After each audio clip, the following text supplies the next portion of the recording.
Form नहीं बना, तो इसका विरोध होगा, हम लोग नहीं फॉर्म भरे। चाहे हमारा लाइसेंस कैंसिल कर दो, और जब एक चीज होता है संघर्ष पे आदमी उतरता है ना, तो जब हमारा लाइसेंस आप कैंसिल करिएगा तो आपका भी बहुत कुछ हम लोग कैंसिल कर दे। चलिए, धन्यवाद। एक सेकंड हम जीवन बाबू से आग्रह करेंगे क्या है, और हम लोग को सिर्फ थोड़ा समय का ध्यान रखते हुए अपने बात को रखेंगे, क्योंकि अधिवक्ता लोग में थोड़ा धैर्य की कमी होती है और बहुत लोगों को सुनना है। एक सेकंड, ये भी भाई लोगों को छूट गया, नहीं बोल पाए। ये जो सुप्रीम कोर्ट का बार बार हवाला दिया जा रहा है कि सुप्रीम कोर्ट का आदेश है, ये लोग अपने बचने के लिए अपने लोगों के द्वारा सुप्रीम कोर्ट में केस करा के ऑर्डर कराया कि हम बचल रहे हैं, अब वकीलों को बैठते रहे। यह भी जान लीजिए, कोई सुप्रीम कोर्ट अपने से 100 मोटो एक्शन नहीं लिया है, ये लोग करवाया है कि हम बच जाए और कमाते खाते रहे, पेपर बेचे या 150 रुपये कमाते। इसी के साथ हम अब रामजीवन बाबू को हैंड ओवर करते हैं। आपको एकदम सही बहिष्कार गया है। आप भाई सबको बुलवा दें, उसके बाद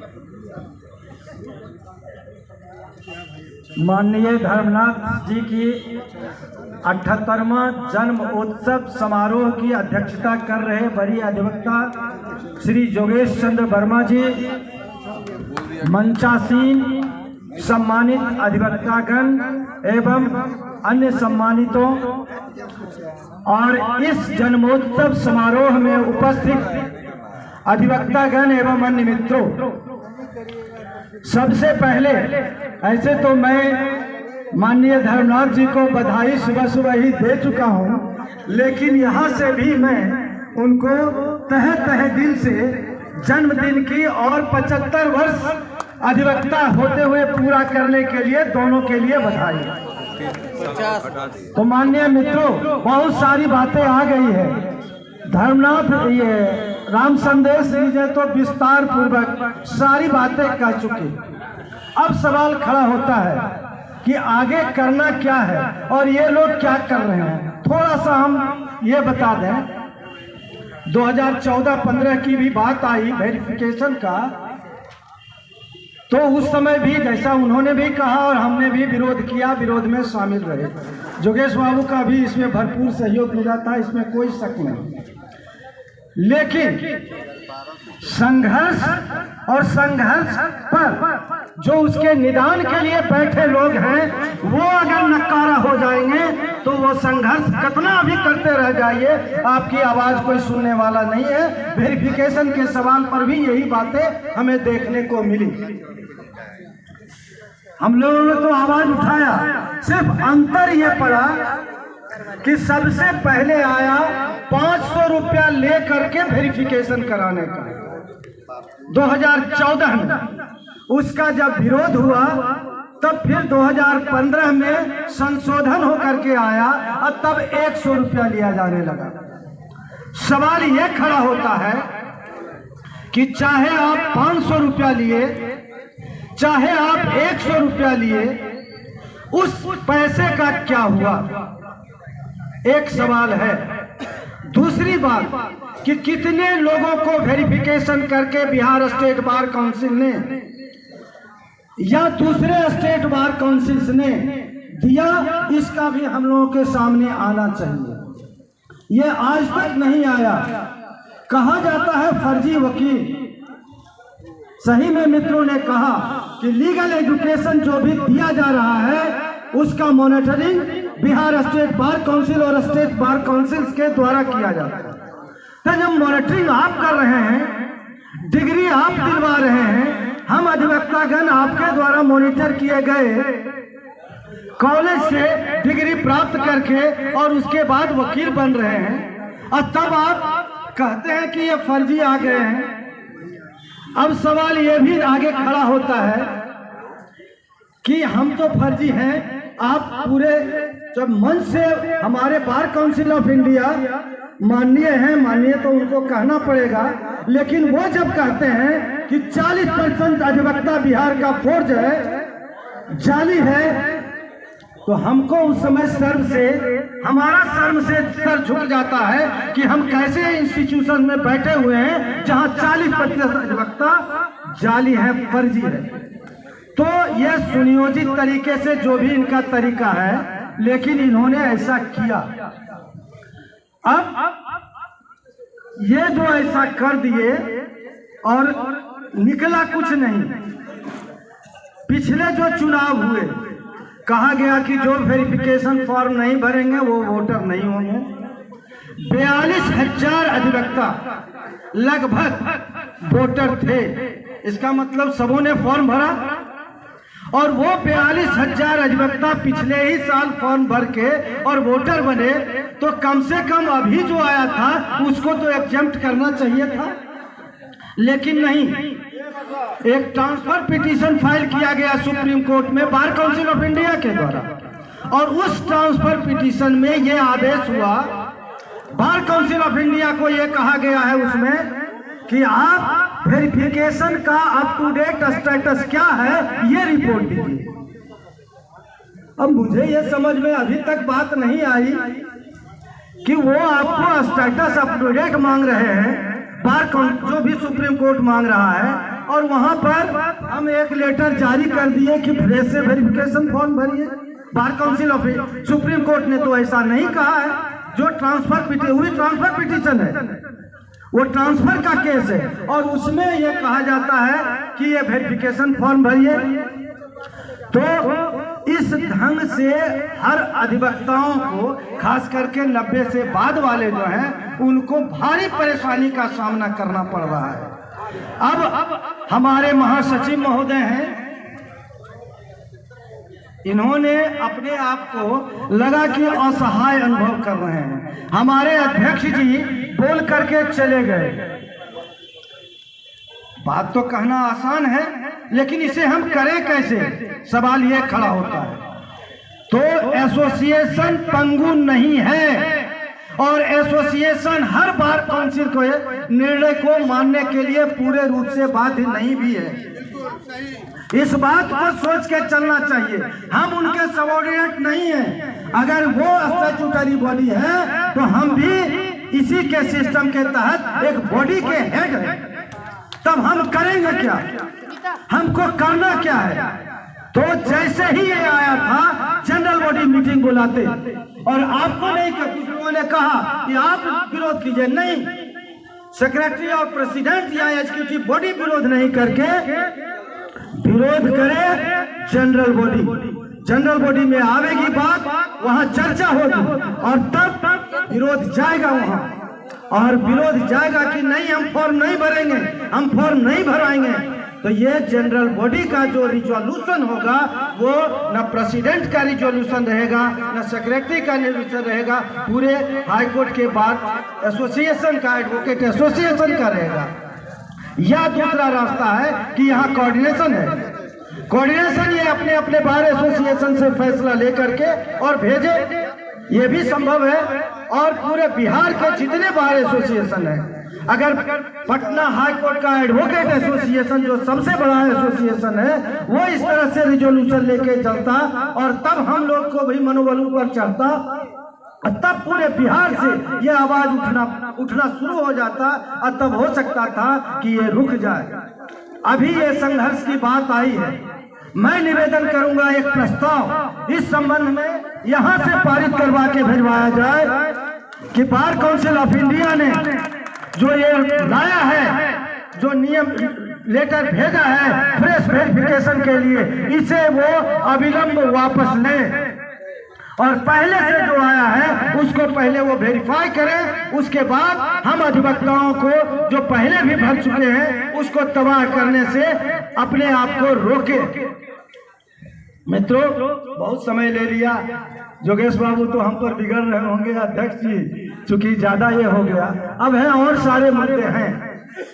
ये सारे मुद्दे, इन मुद्दों को लेकर के जोगेश बाबू के सहयोग से हम लोग संघर्ष कर रहे हैं, यहाँ रुके हुए नहीं हैं। कल भी हम लोगों ने मिला है माननीय वित्त मंत्री और उप मुख्यमंत्री से, तो मुद्दे हैं, चलते आ रहे हैं। हम लोग इस जितने सारे मुद्दे हैं उन सब मुद्दों के लिए संघर्ष करते आ रहे हैं। और आप तमाम अधिवक्ताओं से, चूंकि ये समाज के एक पिलर के रूप में है, सामाजिक दायित्व और अपना दायित्व दोनों इनके कंधे पर है, इसलिए हम अधिवक्तागण अपने सवाल पर और जनता के सवाल पर आगे बढ़े और संघर्ष के पथ पर आगे बढ़ते रहें। यही कहकर मैं अपनी बात समाप्त करता हूं। धन्यवाद ये अवसर देने के लिए। बहुत बहुत आभार सर, बहुत बहुत आभार। अब हम अपने अभिभावक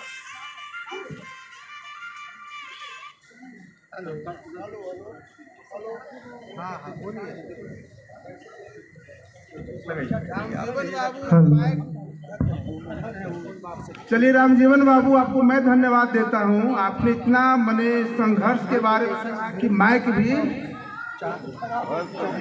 चलिए अभी मैं अपने अभिभावक रामचंद्र सिंह यादव जी को बुलाना चाहता हूं, जो हमारे गुरुदेव के साथ बिहार युवा अधिवक्ता कल्याण समिति से जुड़े हुए हैं और दूधनाथ जी छपरा से जो आए हुए हैं, अखिल भारतीय अधिवक्ता कल्याण समिति के वहां का अध्यक्ष है। मैं चाहूँगा कि वो राष्ट्रीय अध्यक्ष तो स्वागत कर ले। रामचंद्र सिंह यादव जी, बसूधन बाबू सर माल्यार्पण करें। आप दूधनाथ बाबू अभी सम्मानित कर रहे हैं सर, तो पहले सम्मानित कीजिए बसूधन बाबू। और आज इस मौके पे सर को भी हम लोग सुनना चाहेंगे। इसके बाद हमारे पंकज जी तैयार हैं। आज सवेरे कर देना है सबके बारी बारी बोलो।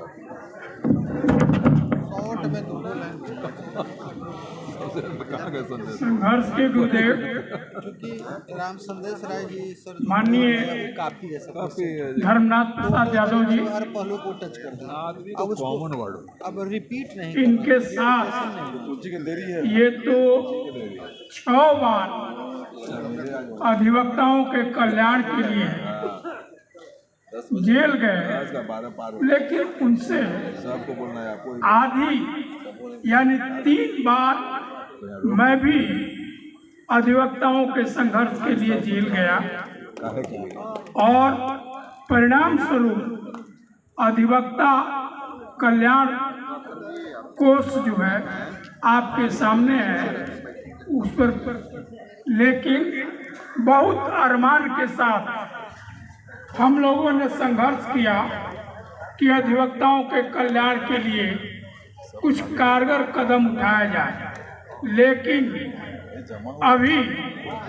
अभी वर्तमान स्थिति जो है वह बहुत नकारात्मक है। कारण कि आज 4 वर्षों से 5 वर्षों से अधिक से डेथ क्लेम यहाँ पड़ा हुआ है और उसको कोई पूछने वाला नहीं है, उसकी मीटिंग करने वाला नहीं है, देखने वाला नहीं है। इसलिए संघर्ष करना तो बहुत आवश्यक है। यदि संघर्ष नहीं होगा तो बिहार अधिवक्ता कल्याण कोष जो है वह भी लगता है कि वह भी बैठ जाएगा। इसलिए इन शब्दों के साथ मैं आप सभी को प्रणाम करता हूं, अभिनंदन करता हूं, स्वागत करता हूं। जय अधिवक्ता। बोलना चाहिए था।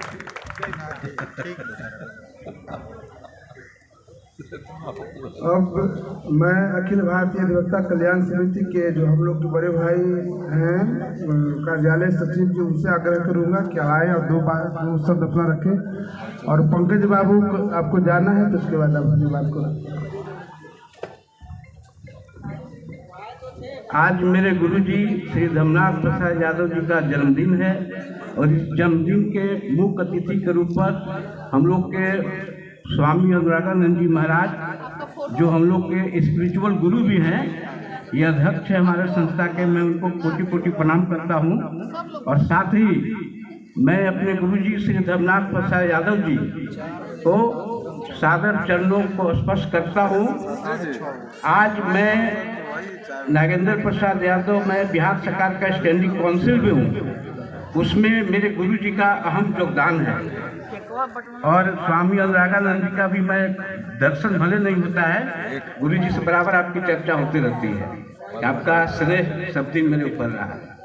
मैं अपने गुरुजी श्री धर्मनाथ प्रसाद यादव जी के बारे में इतना ही कहना चाहता हूँ कि इतने संघर्षशील व्यक्तित्व के धनी हैं। सिंस 83 से कई एक बार जेल गए। वकीलों के कल्याण के लिए इन्होंने कभी बिहार सरकार तक की लड़ाई लड़ी, जेल यात्रा करी। और मैं ये कहता हूँ कि मेरी पहचान ही धर्मनाथ प्रसाद यादव और 165 चैम्बर है। आज सर छपरा भी रहे, कई एक बार टीपी रहे, मेंबर रहे, आज पूर्व वाइस चेयरमैन भी रहे, समिति के अध्यक्ष भी हैं। और इन्होंने जो हम लोग को ऑफिस में जो डीएनपी यादव एसोसिएट है बनाया गया है, उसके तहत जितने भी जूनियर्स हैं या जो भी एसोसिएट के लोग हैं, सबको टाइम टू टाइम जब भी मिलता है, प्रोफेशनल के साथ साथ हम लोग को धार्मिक और सांस्कारिक बातें भी बताया करते हैं। और मैं पुनः श्री धर्मनाथ प्रसाद यादव अपने गुरु जी को बहुत प्रणाम करता हूं और इनको बधाई देता हूं कि नागेंद्र यादव आज कुछ भी है तो धर्मनाथ प्रसाद यादव की देन है, उनकी उपज है। बहुत बहुत धन्यवाद। बहुत बहुत धन्यवाद। और हमारे बीच पंकज बाबू जो बिहार स्टेट बार काउंसिल के पूर्व सदस्य और काफ़ी स्मार्ट पर्सनालिटी हम लोग के बीच है। मैं भाई से सुनना चाहूँगा, आप भी चूंकि बार काउंसिल के सदस्य रह चुके हैं और अंदर की बातों को भी जानते हैं, तो एक क्रांति तो पंकज बाबू लाना पड़ेगा और उस क्रांति को कैसे लाया जाए आपसे मैं भी सुनना और समझना चाहूँगा। धन्यवाद। सभी अभिभावक और हमारे भाइयों बहनों को हार्दिक नमस्कार। और हमारे गुरुदेव, अभी एक छोटा सा वाक्य कहना चाहूँगा कि विगत कुछ दिन पहले मेरे पिताजी का निधन हुआ है, तो उस लाइट में एक साल के से ज़्यादा के समय से मैं सर के साथ रह रहा हूँ। अभी मेरे गार्जियन तुल्य हमारे हैं और इनका मेरा उम्र भी इनको लग जाए इस पावन दिन के समय। मैं यही भगवान से प्रार्थना करता हूँ। और मंच पर बैठे अरुण सर, दामोदर बाबू, हमारे गुरुदेव के गुरुदेव और पतंजलि वाले सर को हार्दिक नमस्कार।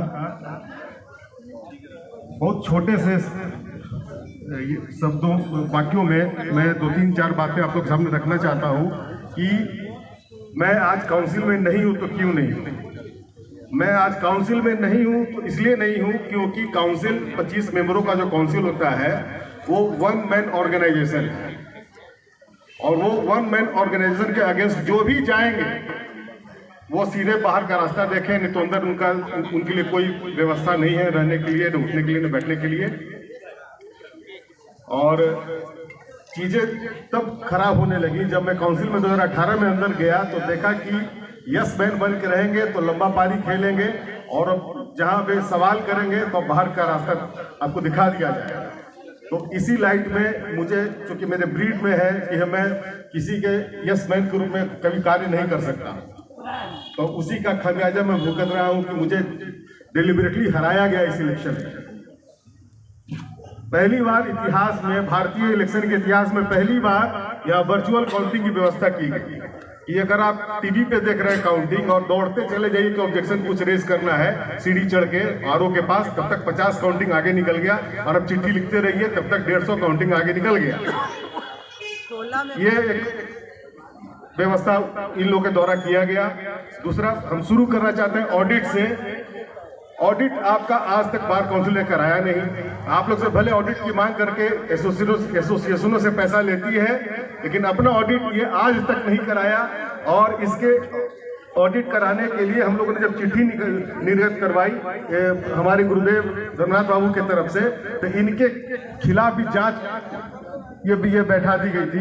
जो इसके गवाह रणविजय बाबू भी हैं और धर्मनाथ बाबू भी हैं कि वो कितना परेशान किया गया कि आपने ऑडिट का व्यवस्था क्यों करवाने का काम किया।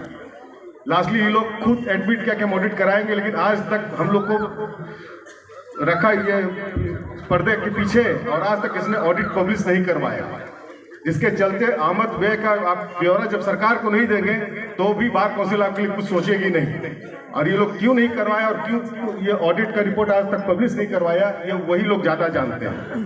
दूसरा, एक बार ऐसा व्यवस्था लगा कि चेयरमैन के लिए इलेक्शन होना था, तो मैंने नॉमिनेशन कर दिया। खुदा न खास मुझे प्रपोजल सेकेंडर अंदर में मिल गए, तो मैंने नॉमिनेशन किया। उसी दिन से मैं इनकी आंख में खटकने लगा।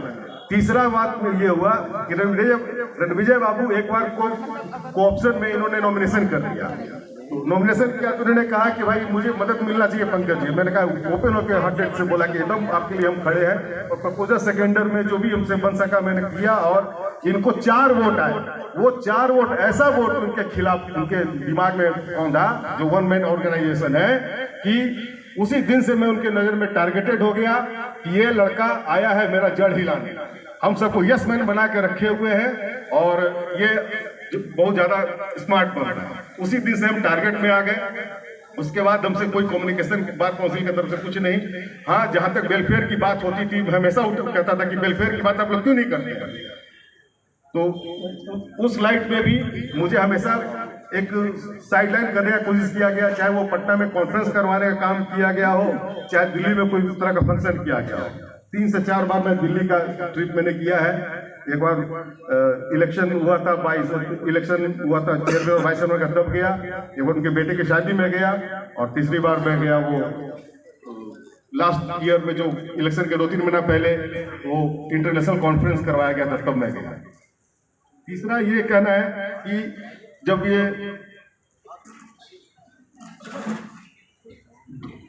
कोरोना में 2000 रुपया हम लोग के प्रेशर में देने की जब बात हुई, तो हुआ कि सबसे फॉर्म मंगवाया जाए। जब फॉर्म आ गया तो हम लोगों ने फॉर्म को स्क्रूटनी किया तरह बैठ के, और हमने कहा कि बार काउंसिल को मौका मिला है पहली बार एडवोकेट के लिए कुछ करने का, तो सबका डाटा यहाँ आ गया है। डाटा एंट्री ऑपरेटर बैठा के 1 हफ्ता में सबका डाटा रेडी हो जाएगा, और सबको यहीं से बैठे बैठे RTGS कर दिया जाएगा। इन लोगों ने उस मामले को ही मखौल बना के छोड़ दिया और बोला कि नहीं, हम डायरेक्ट पैसा एसोसिएशन में भेजेंगे, और किसी को पैसा मिला किसी को नहीं मिला। अगर एसोसिएशन में भेजने का मतलब है कि अगर 50 फॉर्म भी अगर कोई माइनस कर दे, यहाँ से फंड निर्गत हो गया है, तो पैसा का बंदरबाट हुआ।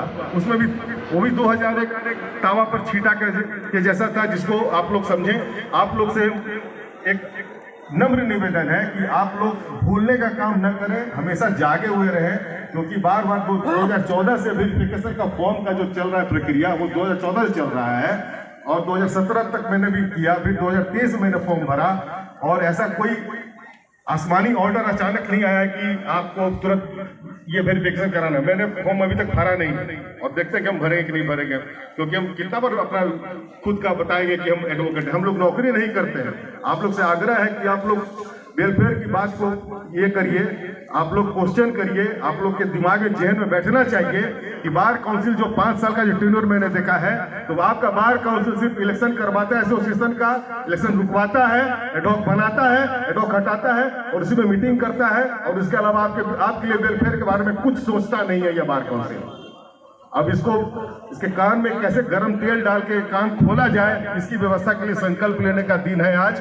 आप लोग मिल के संकल्प ले, नहीं तो फिर ऐसे ही बैठ के हम लोग का भाषण सुनते रहे।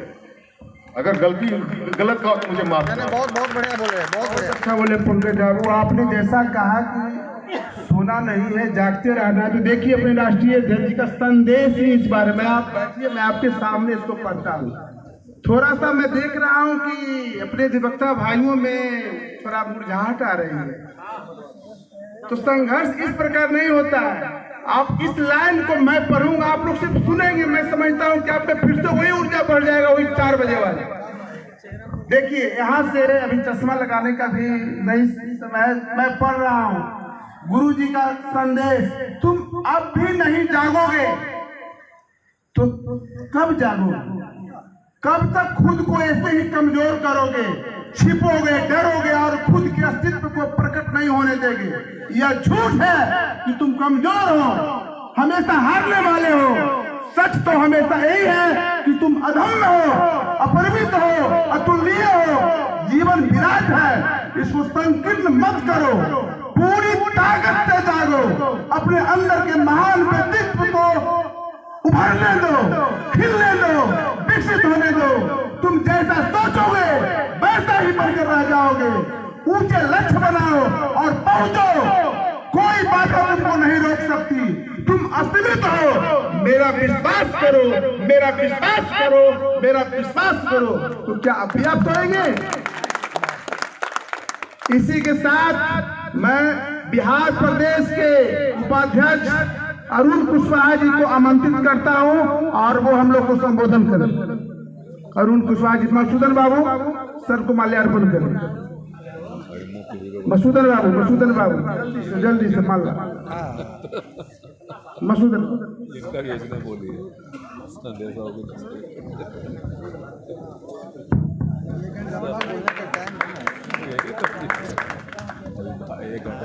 जहाँ तक मेरी आवाज पहुँच रही है, अगर जमीन पे बैठकर भी कोई मेरी बात सुन रहे हो तो भारत माता के जमीन पे रचने बसने वाले, जमीन के असली जमींदारों, इस सभागार में कुर्सियों पर बैठे हुए समाज के कुर्सीदारों और मंच रूपी चौकी पर बैठे हुए समाज के सम्मानित चौकीदारों, यह देश सबसे पहले हम अपने गुरु और अभिभावक धर्मनाथ बाबू के सम्मान में 2 शब्द कहना चाहते हैं, और वो ये है, कहते हैं उसको धर्मनाथ, कहते हैं उसको धर्मनाथ, जो नहीं काल से डरता है, लगा क्रांति की आग चिता में, कूद स्वयं जो पढ़ता है, कूद स्वयं जो पढ़ता है। इनके इतिहास को मैंने जब पढ़ा तो हमें ताकत मिली, और हमेशा हमको बतलाते रहते थे और अभी भी बताते हैं कि तुम अगर सही बात हो तो कितना भी झंझावतों को क्यों नहीं झेलना, उसको तुम कहते रहना, और सच्चाई की ही अंत में जीत होती है। इसलिए धर्मनाथ बाबू के दिए हुए मार्गदर्शन पर चल करके आज जो बात हो रही है वकीलों के वेरिफिकेशन का, सबसे पहले आप लोगों के सामने एक बात रहस्य खोलना चाहता हूं कि भारत के संविधान में किस आर्टिकल में कॉलेजियम है? कॉलेजियम कहीं है? भारत के संविधान का आर्टिकल 1 से लेकर के और 395 तक अगर आप पढ़ जाइए तो कहीं भी कॉलेजियम का कोई जिक्र नहीं है। ये कहां से जन्म ले लिया? तो भारत संविधान से चलेगा कि असंवैधानिक तरीके से बनाए हुए संगठनों से चलेगा? तो मैं तो ऐसा समझता हूं कि भारत के संविधान में जब कॉलेजियम नहीं है तो कॉलेजियम के द्वारा जितने न्यायाधीश बहाल हुए हैं वो सब अवैध है, और उन सब की बहालियां रद्द होनी चाहिए, और उनके दिए हुए सारे फैसले भी रद्द होने चाहिए, और उसके बाद फिर अधिवक्ताओं का वेरिफिकेशन होना चाहिए, क्योंकि वो भी अधिवक्ता ही थे। तो अगर वो बड़े लोग हैं और वो अगर गलत कर रहे हैं तो हम लोग हाँ में हाँ मिला देते हैं, सही हो रहा है, सही हो रहा है। लोग हमको कहते हैं कि कंटेम्प्ट ऑफ कोर्ट हो जाएगा आपका, तो हम उन लोगों से कहते हैं, बहुत जगह मंच पर हम सब बात बोलते हैं तो लोग कहते हैं आप पर कंटेम्प्ट चल जाएगा। तो हम ये बताते हैं कि जिस कंटेम्प्ट ऑफ कोर्ट के भूत से हमको डराते हैं उसी भूत का हम ओझाना है। कंटेम्प्ट ऑफ कोर्ट एक्ट वही पढ़े हैं क्या कि अरुण कुशवाहा भी पढ़ा है? कंटेम्प्ट ऑफ कोर्ट एक्ट के सेक्शन 5 में लिखा हुआ है कि fair criticism of judiciary and fair criticism of judicial order it is not a contempt. साफ सुथरे शब्दों में न्यायपालिका का या न्यायालय के आदेश का आलोचना करना कंटेम्प्ट नहीं होता है। ये आप लोग को जानना चाहिए, तब दमदार रहिएगा, मजबूत रहिएगा। उसके बाद सेक्शन 12 है। अच्छा, सेक्शन 12 बाद हम बताएंगे, पहले सेक्शन 16 बताते हैं कंटेम्प्ट ऑफ कोर्ट एक्ट का। उसमें लिखा हुआ है कि अगर कोई सुप्रीम कोर्ट का न्यायाधीश या पटना हाई कोर्ट का न्यायाधीश भी अगर कोई अनपार्लियामेंट्री शब्द बोलता है किसी वकील को, किसी गवाह को या किसी सिटीजन को या कोर्ट में किसी वकील को ह्यूमिलिएट करता है तो उस जज पर भी कंटेम्प्ट ऑफ कोर्ट एक्ट के सेक्शन 16 के तहत केस हो सकता है। आप लोग पढ़िएगा ध्यान से कंटेम्प्ट ऑफ कोर्ट। और ये मैं बात ऐसे ही हवा में नहीं कर रहा हूँ।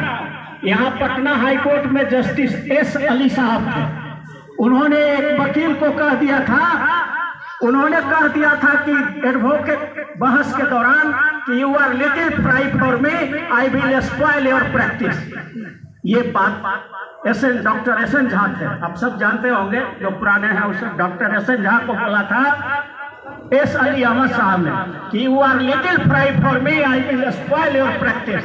और इस पर एस अली साहब के खिलाफ इसी पटना हाईकोर्ट में कंटेम्प्ट फाइल हुआ और उस कंटेम्प्ट में इन लोगों ने समझौता कराया कि बेंच और बार के बीच लड़ाई नहीं होनी चाहिए।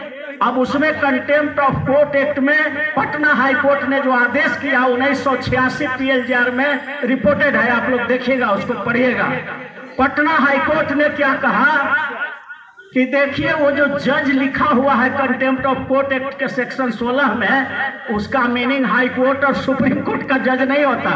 ये देखिए इंटेलेक्चुअल इंटरप्रिटेशन, उसमें साफ लिखा हुआ है कि कोई भी जज पर कंटेम्प्ट चल सकता है। तो इन्होंने बेईमानी पूर्ण निर्णय दे दिया कि वो जज का माने हाई कोर्ट और सुप्रीम कोर्ट का जज नहीं है, तो डॉक्टर सदानंद झा मानने वाले नहीं थे। उन्होंने सुप्रीम कोर्ट में अपील कर दिया और सुप्रीम कोर्ट ने दोनों को बुलवा करके कहा कि ये भाई बेंच और बार का सवाल है, दोनों गले मिलो और ये बात को भविष्य के गर्त में छोड़ो कि वो जज का माने हाई कोर्ट जज या सुप्रीम कोर्ट होता है कि नहीं, ये तो सब समझिए गया था। और कंटेम्प्ट ऑफ कोर्ट एक्ट में इंदिरा गांधी जब लाई थी तो इसी वजह से लाई थी कि जज पर भी थोड़ा अकाउंटेबिलिटी हो और उनको भी कंटेम्प्ट ऑफ कोर्ट एक्ट के तहत 16 के तहत जानते कितना सजा है, वही 6 महीना जेल का सजा है उनको भी, जो सामान्य लोग को होता है वही। और आप अगर विश्वास नहीं हो रहा है तो आप CS कर्नन का मामला देखे होंगे। कलकत्ता हाई कोर्ट के जज थे जस्टिस CS कर्नन, उन्होंने कुछ ऐसा ऑर्डर पारित किया था, उनके खिलाफ आदेश हुआ, सुप्रीम कोर्ट ने उनको 6 महीना जेल का सजा दिया था, हाई कोर्ट के जज थे। तो कंटेम्प्ट ऑफ कोर्ट फाइल करने का अदा जो है सिर्फ जजे को नहीं मालूम है और उन कुशवाहा को भी मालूम है, इसलिए हम बोल्डली बोलते हैं 12 में जरूर आपको अधिकार दिया गया है, सेक्शन 12 में कंटेम्प्ट ऑफ कोर्ट एक्ट का, कि कोई वकील आपको अपमानित करे, गलत अनपार्लियामेंट्री वर्ड बोले तो आप कंटेम्प्ट चला सकते हैं। तो 16 में हम लोग को भी अधिकार है। हम लोग जब फाइल करेंगे, डॉक्टर सदानंद झा कहते थे हमको कि हम जब कंटेम्प्ट फाइल करेंगे जज साहब पर तो हमको सब वकील गवाह मिल जाएगा और उनको खाली पेशकार और जो है स्टेनो के अलावा कोई गवाह नहीं मिलेगा, इसलिए वो हरवे करेंगे और उनको 6 महीना जेल जाना ही पड़ेगा।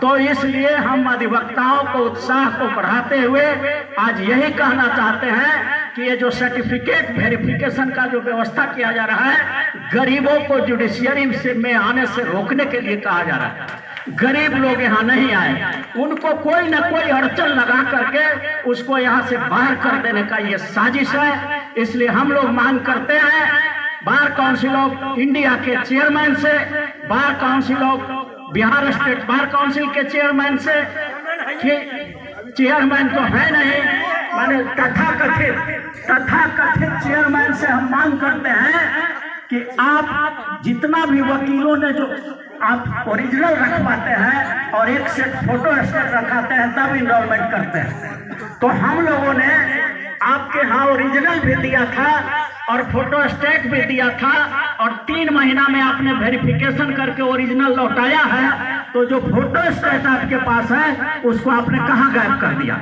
ये फर्जरी का मामला है। तो हम लोग सब लोग अगर तैयार होइए तो 5000 FIR होना चाहिए कि हम लोगों ने जो वहाँ जमा किया था उसको किसने गायब कर दिया, किसने गायब कर दिया, और उसी को तुम वेरीफाई क्यों नहीं करा रहे हो? तो इसका कस्टोडियन आप हो, बिहार स्टेट बार काउंसिल है जो हम लोगों ने जमा किया था वहाँ रखा हुआ है, और फिर आप हम ही लोग से फिर दोबारा मांग रहे हो, तो ये तो आपकी भूल है या आपके स्टाफ ने गायब किया है, तो ये फर्जी है, ये चोरी है, ये सब केस हो सकता है। और हम लोग अगर तैयार हो तो हर जिला में 5-10 FIR स्टेट बार काउंसिल पर होना चाहिए कि हमने जो जमा किया था वो तुमने कैसे गायब कर दिया, कौन चोराया, कौन चोर है वहां बैठा हुआ जिसने हमारे सर्टिफिकेट को गायब कर दिया, ये बात हम लोग को उठाना चाहिए। और इसलिए अंत में ज्यादा समय नहीं, चूंकि आप लोग बहुत 4 बजे से भूख में भी होंगे, तो मैं कह देना चाहता हूँ कि सब लोग घर में फोन कर दीजिए कि यहाँ खीर पूरी का व्यवस्था है, घर में खाना नहीं बनेगा, फोन कर दीजिए, अच्छा रहेगा, इधर है व्यवस्था सब लोगों के लिए। तो अंत में ही कहते हुए कि दुश्मन बड़ा शातिर है, वो जमीन छीन लेगा गगन छीन लेगा, जमीन छीन लेगा गगन छीन लेगा। ऐ अधिवक्ता भाइयों, हम आपस में अगर फूटे रहे तो वो अर्थी से तेरा कफन छीन लेगा, कफन छीन लेगा। इसलिए जागते रहना है। बहुत बहुत धन्यवाद, थैंक यू। आपका भी बहुत बहुत आभार सर, फिर से ऊर्जा भरने के लिए। देखिए, अखिल भारतीय अधिवक्ता कल्याण समिति देश की अधिवक्ताओं की पहली ऐसी संस्था है जिसमें ना सिर्फ अधिवक्ता जुटे हुए, हमारे साथ न्याय देने वाले, न्याय दिलाने वाले और न्याय पाने वाले तीनों बेंच हैं। तो उनको बुलवाने के पहले मैं अदिति मैम को चाहूंगा कि वो कुछ सर का सम्मान करना चाहती हैं, तो आप कृपया आए, सर का सम्मान करें। और इसी बीच जो हमारे न्यायार्थी प्रकोष्ठ के प्रदेश अध्यक्ष प्रोफेसर प्रेम कुमार जी हैं, उनको मैं आमंत्रित करता हूं कि आप भी आए और आम लोगों को, क्लाइंट का क्या व्यथा है, आप लोग न्यायपालिका से क्या चाहते हैं, अपनी बातों को रखें। और आपके बाद हमारे जो न्यायाधीश प्रकोष्ठ के अध्यक्ष हैं दामोदर प्रसाद जी, पूर्व न्यायाधीश, वो हम लोग को बताएंगे कि एज ए जज उन्हें क्या लगता है। तो आप अपनी बात को रखें।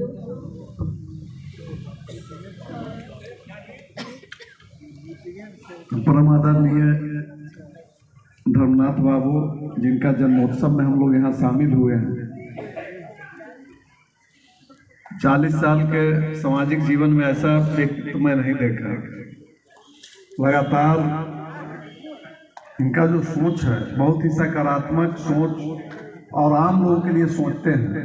और पहला बार ऐसा संगठन है जहाँ न्यायार्थी, न्याय देने वाले, न्याय पाने वाले और न्याय दिलाने वाले सब लोग एक साथ हैं। और जिस मंच पर राम संदेश भाई का और अरुण कुशवाहा जी का भाषण हो जाए, वहाँ कुछ बोलना बात बड़ा कठिन होता है। लेकिन एक बात जरूर है कि आज जो क्लाइंट है वो बहुत कष्ट में है। वो न्यायालय जाता है तो वहाँ उसको फैसला के जगह पर तारीख मिलता है और कहीं व्यवस्था नहीं हो। दिन भर न उसके लिए कोई बैठने का व्यवस्था है, न कोई टॉयलेट का व्यवस्था है। अभी हम गए थे आपके यहाँ, ये हाई कोर्ट है, यहाँ से पूरा राज्य को दिशा मिलता है। अभी आपके वहाँ बाथरूम है बाहर में, तो हम बाहर गए, सड़क पर तो जा नहीं सकते हैं, प्रधानमंत्री जी का स्वच्छ भारत मिशन है, इतना गंदा स्थिति है, कोई देखने वाला नहीं है। जो न्याय पाने वाले हैं उनके लिए भी व्यवस्था हो न्यायालय में कि उनको कम से कम बैठने का व्यवस्था हो, उनको कुछ राहत मिले और त्वरित न्याय हो। और आप लोग तो भगवान से भी बड़ा हैं। व्यक्ति को जब संकट आता है तो किसी पंडित, मौलवी, पादरी को याद नहीं करता है, वो सीधे उसको दिमाग में आता है कि कोई वकील के बारे में बताइए, कोई एडवोकेट के बारे में बताइए जो हमारे लिए खड़ा हो। तो आप लोग सारे लोगों को, जितने लोग यहाँ उपस्थित हैं, सबको हम सैल्यूट करते हैं कि आप बहुत ही लोगों के लिए आशा के प्रतीक हैं और आप पर लोगों को बहुत भरोसा है। जब सब जगह से व्यक्ति थक जाता है तब आपके पास आता है। ऐसे जितने यहाँ महामानव हैं सबको मैं पुनः चंदन वंदन, अभिनंदन और स्वागत करते हैं। और एक हम यह भी चाहते हैं कि अपना जो अखिल भारतीय कल्याण समिति है, हम लोग थोड़ा लीगल अवेयरनेस का भी काम करें। आज भी आम लोगों के पास कानून का कोई जानकारी नहीं है, उसको पता ही नहीं है कुछ। तो यह अगर हम लोग सप्ताह में एक दिन भी 2 घंटा के लिए भी कहीं कोई सलम में, कहीं कोई गांव में अगर जाकर हम लोगों को जागरूक करें तो एक बहुत बड़ा उपलब्धि हो सकता है। और यह सरकार के बस के बात नहीं है। सरकार का तो नालसा डालसा क्या क्या चलते रहता है, लेकिन वो कितना चलता है आप लोग को भी पता है, हमको भी पता है। इसलिए हम आप लोगों से भी आग्रह करते हैं कि इस तरह का एक अभियान चले। और ज़्यादा वक्त हम नहीं लेना चाहते हैं, हम लोग यहाँ 4 बजे से जुटे हुए हैं, समय बहुत हो चुका है।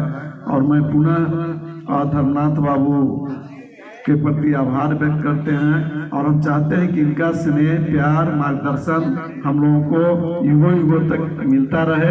इसी के साथ जय हिंद, जय भारत। आपका भी बहुत बहुत आभार।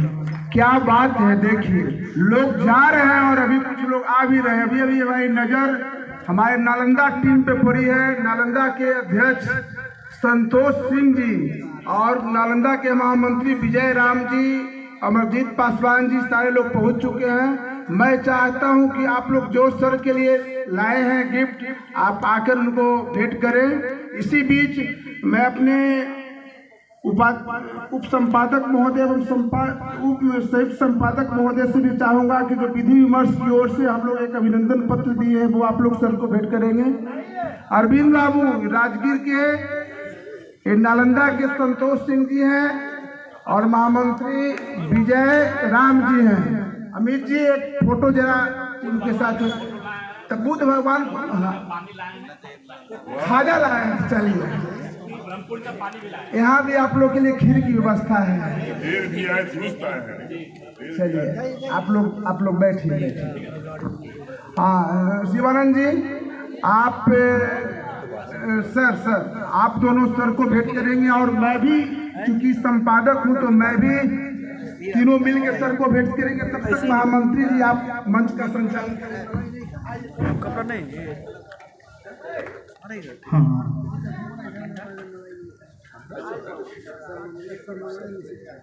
मंच पर उपस्थित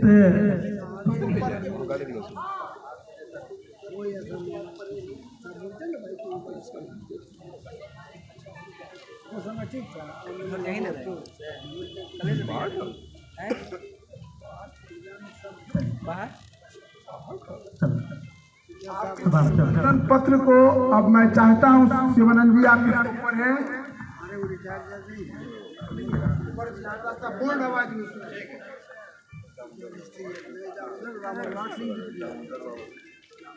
नमस्कार, मैं शिवानंद गिरी अधिवक्ता।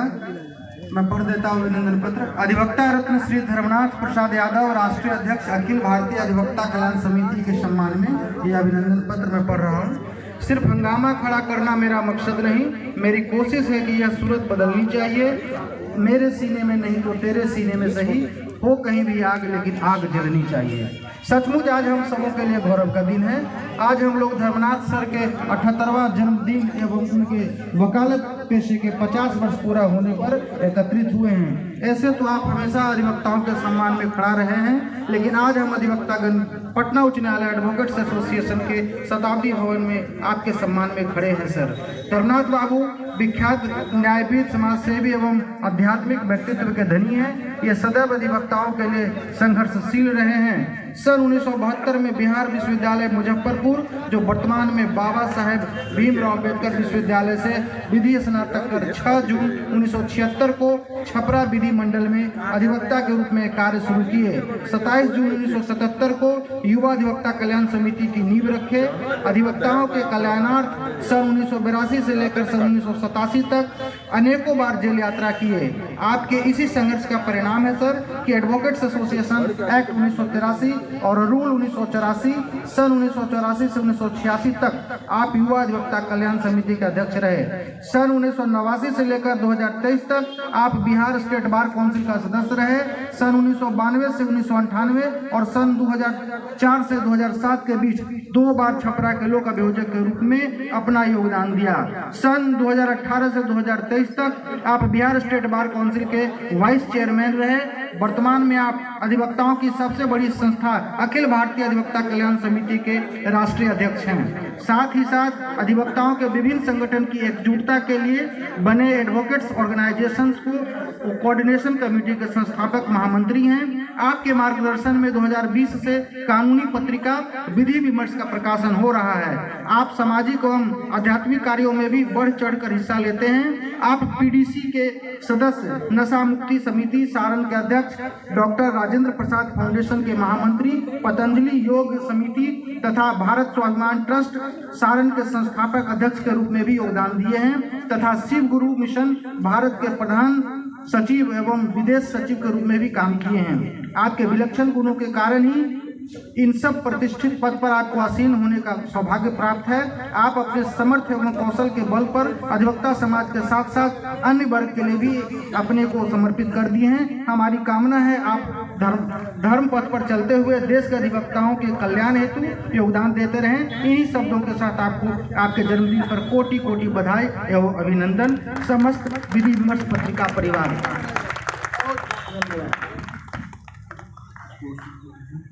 अब इसी बीच हमारे न्यायाधीश प्रकोष्ठ के जो बिहार प्रदेश का अध्यक्ष हैं आदरणीय दामोदर प्रसाद जी, जो पूर्व न्यायाधीश भी रह चुके हैं, ये नालंदा में बहुत जगहों पे भी अपना योगदान दे चुके हैं। और कल जब इनको मैं आमंत्रण करने गया तो सबसे ज़्यादा खुशी मुझे तब हुई जब इन्होंने कहा कि आपका घर कहाँ हुआ। मैंने कहा नालंदा, और इन्होंने पूछा कि कहाँ, तो मैं बोला राजू मुखिया जी का मैं पोता हूँ।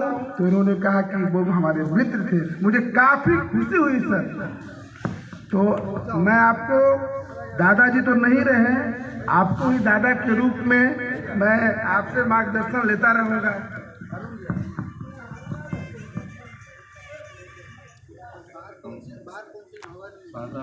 कमजोरी हमको है, एजिंग फैक्टर गिरने का डर आता है और हम बैठ कर ही बोले हैं ये बात। सबसे पहले तो मैं धर्मनाथ बाबू को बधाई देता हूँ और उनको दीर्घायु होने की कामना करता हूँ। जियो हजारों साल आप 50 साल हो, 1000 वर्ष का। तो ऐसे विभूति को हम लोग के बीच में जितना दिन है, काफ़ी जितना करें तो अच्छा रहे। तो मैं करीब करीब 40 वर्ष तक सुनने का काम किया और अभी सुन रहा था और सभी को हम सुन लिया है। जितने पक्ष हैं हमारे प्रकोष्ठ के लिए हमारे अध्यक्ष हैं प्रेम कुमार, और उनका भी सुना और अधिवक्ताओं को सभी का सुना और लिटिगेंट को रिप्रेजेंट करते हैं कि लिटिगेंट के जो परेशानी है, उसकी जो समस्या है, उसको मैं भीतर से हृदय से उसको समझता हूँ क्या दिक्कत उसको भी है। तो सभी पक्षों को सुनने के बाद अब हम आप लोगों को कुछ उसको यह मत समझिए कि हम कुछ आपको डिक्टेशन दे रहे हैं। हम अपनी सलाह दे रहे हैं और आपके साथ हम हैं। याचना बहुत हुआ, याचना नहीं अवरण होगा।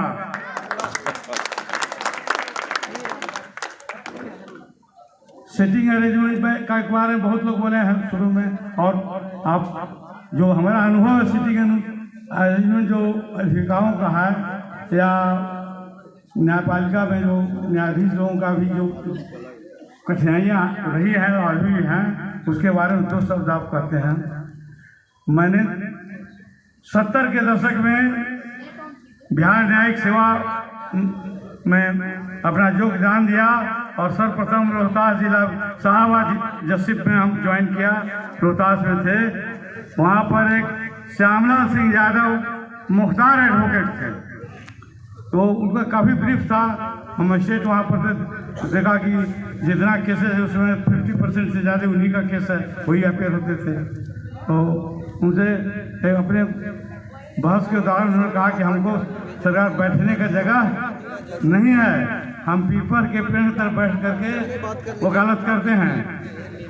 वकालत खाना में हमको बैठने का जगह नहीं मिला है। और उन्होंने कहा कि हम कसम खा लिया है कि जब तक जीवित रहेंगे हम पीपल के पेड़ पर ही रहकर वकालत करेंगे। और उनकी वकालत इतनी चलती थी, क्या कहें, जितना मजिस्ट्रेट कोर्ट का 75% के लिए उन्हीं के पास था। तो दिक्कत थी न्यायाधीशों के लिए। उस समय कोई बाथरूम नहीं था, पोर्टेबल था, यूरिनल पोर्टेबल था, और वो हमारे चैम्बर में ही था। एक तो सब चैम्बर था ही नहीं, 2 चैम्बर थे केवल। एक चैम्बर में पोर्टेबल यूरिनल था, उसी में सभी अफसर लोग नहाते थे। तो यह दिक्कत थी। और जो मोटो था उस समय हम लोगों का न्यायपालिका का जो मोटो था, live like hermit work like house, यही था। बहुत सारा रहन सहन था, बहुत कम पैसा मिलता था, बहुत कठिनाई का जीवन था, किंतु बहुत ईमानदारी और मेहनत के साथ हमने भी काम किया और लोग हमारे साथ जो थे उन लोगों को भी उन लोगों का भी मार्गदर्शन हमको मिला और सभी का मैंने यही मोटर कार से प्रयोग कर सकते। तो उसमें सुधार आया 96 में सेठी कमीशन का, उसमें हमारा भी योगदान है, हम भी प्रयास किए और ऑल इंडिया जजेस association versus union of India supreme court में रिट फाइल हुआ और उसी के दौरान फिर सुधार होने लगा और अभी स्थिति है कि सुधार काफ़ी हो गया है। पहले कोई भी जुडिशियल अफसर जब तक डिस्ट्रिक्ट जज जो अभी कहते हैं डिस्ट्रिक्ट जज को आजकल डिस्ट्रिक्ट जज का डिसीजन हो गया है, वह नहीं हो जाता था तब तक उसको हाई कोर्ट परमिशन नहीं देता था कार खरीदने के लिए। किंतु आज ऐसा है कि कोई नया मुंशी जो ज्वाइन करता है वो भी कार के साथ आ रहा है, तो सुधार हुआ है। वकीलों का बैठने का दिक्कत तो है अभी भी, हर जगह महिला एडवोकेट हैं, उनका अलग से चैम्बर नहीं है, अलग से बाथरूम वगैरह सब होना चाहिए, टिप टॉप होना चाहिए। पटना में कुछ बना है, पटना में हम भी बनवाए थे, क्वार्टर वगैरह बनवाए थे अपने टाइम में, तो सुधार हुआ है उसमें और होना चाहिए। इसके लिए सरकार से लड़ाई लड़ रही है, तो अरेंजमेंट हुआ। दूसरी मुद्दा जो आप सभी लोग उठा रहे हैं काफ़ी, वो वेरिफिकेशन वाला जो है, वेरिफिकेशन का क्यों वेरिफिकेशन हो रहा है, तो हमारा सुझाव ही है कि इसके लिए एक तो प्रोटेस्ट करना ही है, दूसरा सरकार पर दबाव डाल करके एडवोकेट्स एक्ट में आप अमेंडमेंट लाइए कि साहब जो एक बार पूरा काफ़ी जांच पड़ताल के बाद जो एक बार काउंसिल जब उसको एडवोकेट बना देता है, एडवोकेट का सर्टिफिकेट जब दे देता है तो उसको चैलेंज नहीं किया जा सकता, उसका फिर वेरिफिकेशन नहीं होगा, उसमें आप लिमिटेशन लगाइए। और खास करके जनरल नहीं हो, कोई पर्टिकुलर केस कोई करता है किसी के ऊपर, क्या इनका जाली है तो भले ही आप जांच कीजिए, बाकी जनरल रूल नहीं होना चाहिए, यह गलत हो रहा है। तो इसका विरोध पुरजोर होना चाहिए, केवल बाइकाट कीजिए, इसका हल नहीं करेंगे, नहीं फार्म भरेंगे, एकदम पूरे भारत वर्ष इसका विरोध होना चाहिए। केवल पटना हाईकोर्ट में हम लोग लीड लेंगे, पटना हाईकोर्ट इतना लीड लेगा, किंतु इसका हर जगह जितने हाईकोर्ट्स हैं, जितने सबऑर्डिनेट कोर्ट्स हैं, हर जगह इसका विरोध होना चाहिए और सभी विरोध करने के खिलाफ इसका बाइकाट करेंगे। हम लोग उसको नन कोऑपरेशन मूवमेंट लाएंगे, हम लोग उसको फार्म नहीं भरेंगे, ये सोचता ही समझ ले लें कि हम इसको बाइकाट कर नहीं मानेंगे।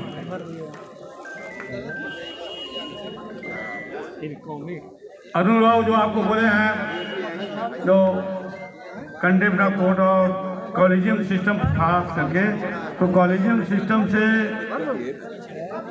बाधा क्या है, जो न्याय जो हमारे अधिवक्तागण जो हैं, जो जजेज बनने के लिए एस्पायरेंट हैं, क्या कोई भी यंग अधिवक्ता जो हाईकोर्ट ज्वाइन करता है तो उसके दिमाग में भी बात जरूर है, उसके दिल में बात जरूर है कि 10 वर्ष के बाद हम हाईकोर्ट जज के भी उम्मीदवार हो सकते हैं, होना चाहिए। संविधान में प्रेम्बुल में equality of status and opportunity एक इम्पोर्टेंट प्रेम्बुल में है कि हम संविधान भारत के लोग हैं, जो भारत सरकार जो है सभी को इक्वल स्टेटस और अपॉर्चुनिटी देगा, किंतु हमारा कहना यह है कि इसका पूरा डिनायल है, वकीलों के साथ अन्याय हो रहा है। जो वकील जो वकालत ज्वाइन करते हैं हाई कोर्ट में खास करके, तो क्वालिफिकेशन यही है हाई कोर्ट जज होने के लिए कि 10 वर्ष का प्रैक्टिस अगर हो जाता है तो एलिजिबल हो जाएगा।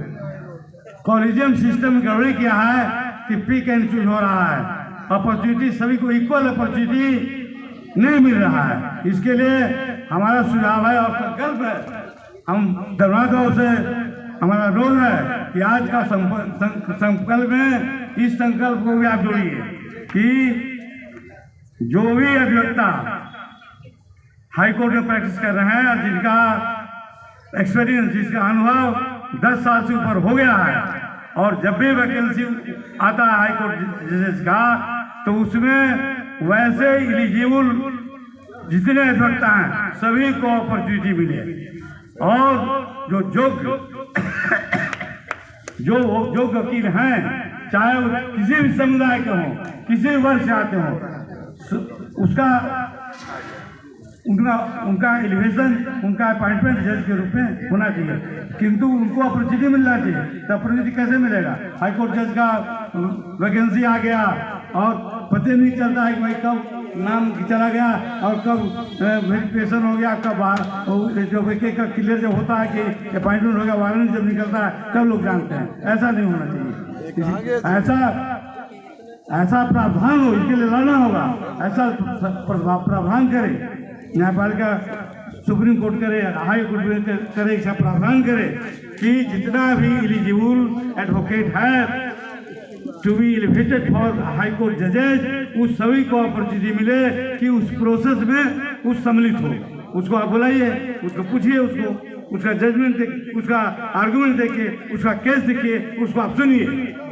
ऐसा होना चाहिए। तो इसके लिए लड़ना होगा, लड़िए।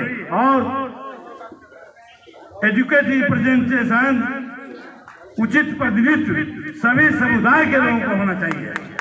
ये नहीं कि परिवारवाद हो और कुछ खास लोगों के परिवार के लोग ही उसमें नहीं हो, किसी भी धर्म का हो, किसी भी जाति का हो, सभी का रिप्रेजेंटेशन इसमें, उसके जो लोग जो है, जो अधिवक्ता है किसी समाज का हो, उसको मौका मिले, उसको अपॉर्चुनिटी मिले हाई कोर्ट जज बनने के लिए।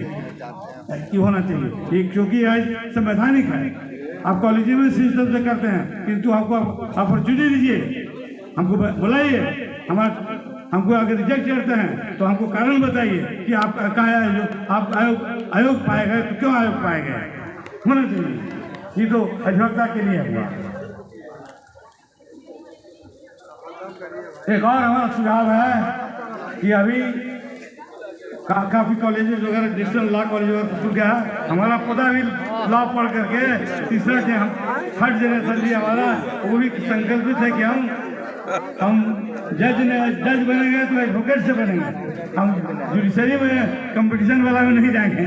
हम लोग सुप्रीम कोर्ट में आज प्रैक्टिस शुरू किया है, समझे। तो उसको एक ख्वाब है, जो भी नया आदमी उसको ख्वाब है। तो नए लोगों के, जो नए एडवोकेट जो ज्वाइन करता है, जो इस प्रोफेशन में नए लोग जो आते हैं, जिनका बैकग्राउंड बहुत स्ट्रांग नहीं है या है भी, तो ऐसे नए एडवोकेट्स को सरकार स्टार्टअप मनी, जैसे इंडस्ट्री खोलने के लिए दे रहा है ना, हर जगह उद्योग खोलने के लिए, मार्केटिंग करने के लिए, सबके लिए स्टार्टअप का प्रोविजन है। इसी तरह से नए एडवोकेट के लिए 5 लाख रुपया आप स्टार्टअप मनी दीजिए उसको, और 5 साल तक वो आपको सेवा देगा, और उसके बाद उसका पैसा नहीं लौटना चाहिए। 5 साल तो या और लिमिटेशन ज़्यादा बढ़ाइए कि स्टार्टअप देंगे, किंतु आपको प्रैक्टिस में जाना होगा या न्यायपालिका में जाना होगा, तो स्टार्टअप का प्रोविजन होना चाहिए। जुडिशियल, अब चूंकि तीनों का रिप्रेजेंटेशन है, तो जो लिटिगेंट को क्या चाहिए? न्याय चाहिए। और आप लोग न्याय दिलाने वाले स्तंभ हैं। आप ही लोग आर्गुमेंट करते हैं, ला जैसे बताए गए, अभी बताए कंटेंट ऑफ कोर्ट, हम जानते थे ये बात कि कहेंगे, किंतु हम एक बात कहना चाहते हैं उनको कि आप लोग एकत्रित हुए, प्रशांत भूषण को 1 रुपया फाइन क्यों हुआ? इसका विरोध क्यों नहीं हुआ? कंटेम्प्ट ऑफ कोर्ट में 1 रुपया फाइन हुआ शांति भूषण, जो सुप्रीम कोर्ट के वरीय अधिवक्ता हैं, क्यों हुआ? उसका विरोध क्यों नहीं हुआ? उसका विरोध होना चाहिए, उसका विरोध होना चाहिए कि आप उचित नहीं है। हाँ, एकदम सही सर, सिलेक्टिव हो जाते हैं हम लोग उसमें। जजेस के साथ अब जजेस के साथ अन्याय हो रहा है। हम जज हैं इसलिए हम आपको फीलिंग कर रहे हैं, हमारे साथ भी अन्याय हुआ है, और जो अन्याय हो गया वो इस जिंदगी में अब पूरा भी नहीं हो सकता है। ऐसा अन्याय, तो अन्याय हो रहा है, डेली हो रहा है जजेस के साथ। जजेस के न्याय के लिए क्या प्रावधान है? जजेस के साथ जो अन्याय हो रहा है उसके लिए कोई प्रावधान है? कोई प्रावधान नहीं है। अभी हमारे पास कल शाम में गए थे, अरुण बाबू और धर्मनाथ बाबू गए थे, तो एक लिटिगेंट उसी समय आ गया, समझे। वो सिविल कोर्ट का रिटायर्ड कर्मचारी था, उसका रिटायरमेंट के 4 साल के बाद एक जिला जज वहाँ गए, तो उसको कोई प्रोसीडिंग पेंडिंग था, उसको निकाल करके प्रोसीडिंग में उसको मेजर पनिशमेंट दे दी इनकी, वो 300 इंक्रीमेंट इनको रोक दिया जाता है और इनका पेंशन फिर से रिकैलकुलेट कीजिए, घटा दीजिए इसको उसी का। तो वो जो सिविल कोर्ट के स्टाफ या जुडिशियल के साथ कोई अन्याय होता है तो उसके लिए कानून बना है, सीसी एक्ट है 2005 का, उसी के अंदर है, सीसी एक्ट के अंदर होता है, जिसमें वकील को रिप्रेजेंट करने का अधिकार नहीं है। बाइकाट कर दिया कि वकील उसमें नहीं जाएगा। कौन जाएगा? जो रिटायर्ड जुडिशियल अफसर है वही उसका केस प्लीड करेगा। आपने कीजिए, नहीं तो रिटायर्ड जुडिशियल अफसर प्लीड करेगा। तो कई हुआ है हमारे पास, एक आध अफसर आए थे, सस्पेंड हो गए थे, तो उसका विरोध होना चाहिए। इस एक्ट का विरोध कीजिए, आप समझा? हाँ, एक्ट का वकील का रिप्रेजेंटेशन तो होना चाहिए। कहा वकील को बात करते हैं भाई, है उसको न्याय कैसे मिलेगा? तो न्यायाधीशों के साथ भी अन्याय हो रहा है, उसके लिए भी सिस्टम होना चाहिए, उसके लिए भी कैसे न्याय उसको मिले इसका व्यवस्था होना चाहिए संविधान में। तो इन्हीं सब शब्दों के साथ हमारा यही है कि आप लोग एकत्रित हो करके जो भी अन्याय हो रहा है, अन्याय सहकर बैठ रहना या महादुष्कर्म, न्यायालय अपने बंधु को भी दंड देना धर्म है। इन्हीं शब्दों के साथ मैं अपने बात कर रहा हूँ। धन्यवाद। अभी आपने सुना न्यायार्थी प्रकोष्ठ के अध्यक्ष दामोदर प्रसाद जी को। अब राष्ट्रीय अध्यक्ष जी के उद्गार के पहले सिर्फ उनको मैं बुलाना चाहूँगा, क्योंकि हम लोग किसके लिए काम करते हैं? आखिर एक जज, वकील, किसके लिए हम लोग काम कर रहे हैं? हम लोग आम जनता और समाज कैसे बेहतर तरीके से चले, इसी उद्देश्य से काम करते हैं ना। तो आज मैं समाज सेवी अजीत बाबू जी, जो पतंजलि के पटना का डायरेक्टर भी हैं, मैं चाहूँगा कि इस अवसर पे 2 शब्द आप भी रखें सर।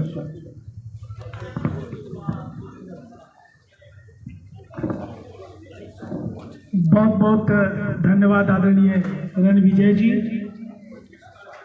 आज मंचासीन परम श्रद्धेय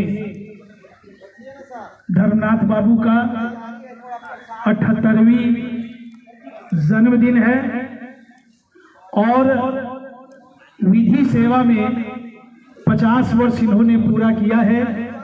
मेरे साथ पतंजलि परिवार के भी सदस्य आए हैं। मैं 1 लाख कार्यकर्ताओं की ओर से, जो बिहार के हमारे पतंजलि के कार्यकर्ता हैं, मैं आदरणीय धर्मनाथ बाबू का अभिनंदन, स्वागत और शतायु होने की मैं आशा करता हूं। आप इस उम्र में भी आप जब बात करते होंगे, मैं तो अक्सर मिला करता हूं, तो बड़े ओज के साथ बात करते हैं। इसके पीछे का जो राज है वो है कि वो निर्भर होकर जीते हैं। शास्त्र में एक श्लोक आता है कि सुखार्थी सर्वभूतानां मदासन प्रवृत्तया सुखम चना बिना धर्मात् च धर्म परो भवेता। यानी हर व्यक्ति अपने सुख की आकांक्षा करता है, लेकिन सुख की आकांक्षा के पीछे उसमें जो धर्म करने की जो प्रवृत्ति है, उपकार करने की जो प्रवृत्ति है, वो बड़ा बलशाली बनाता है इंसान को। आप जहां विधि सेवा में आपने जहां योगदान दिया है, वही दूसरी तरफ समाज सेवक के रूप में भी इन्होंने बहुत योगदान किया है। वक्त काफी हो चला है और इकबाल का एक शेर है कि वक्त को जिसने नहीं समझा उसे मिटना पड़ा है, बच गया तलवार से तो कटना पड़ा है। रास्ता चाहे जितना कठिन हो, हर नदी की धार से हर चट्टान को हटना पड़ा है। तो ये एक विशाल संकल्प जो आपके व्यक्तित्व के रूप में यहाँ उपस्थित है, मैं उनको बहुत बहुत आभार व्यक्त करता हूँ, धन्यवाद देता हूँ। और मंचासीन हमारे सभी विद्वत जन को मैं प्रणाम करता हूँ और मंच कि नीचे जो पंच के रूप में आप जो विधि विशेषज्ञ बैठे हैं, मैं आपको भी प्रणाम करता हूं। वक्त हो चला है, क्योंकि इधर भोजन की भी व्यवस्था हो गई है और मेरी स्थिति वही है।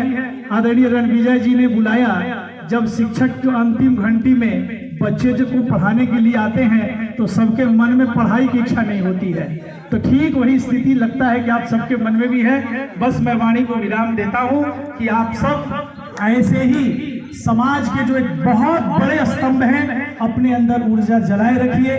और कहा एक शेर ने, शेर के साथ में अपने बात को समाप्त करता हूं कि एक न एक समा, आप सबको बहुत सुना मैंने, बहुत सारी समस्याएं हैं, तो कहा एक शेर ने, शायर ने कि सुबह से शाम होती है, उम्र यूं ही तमाम होती है, एक न एक समा अंधेरे में जलाए रखना, सुबह होने को है, माहौल बनाए रखना, माहौल बनाए रखना, माहौल बनाए रखना। बस इन्हीं शब्दों के साथ परमात्मा आप सबको बल दे। और मैं आदरणीय धर्मनाथ बाबू को एक बार पुनः पतंजलि परिवार की ओर से, चूंकि मेरे साथ अभिन्न सहयोगी रहे हैं बहुत जिलों में, एक छोटी सी घटना मैं बताता हूँ।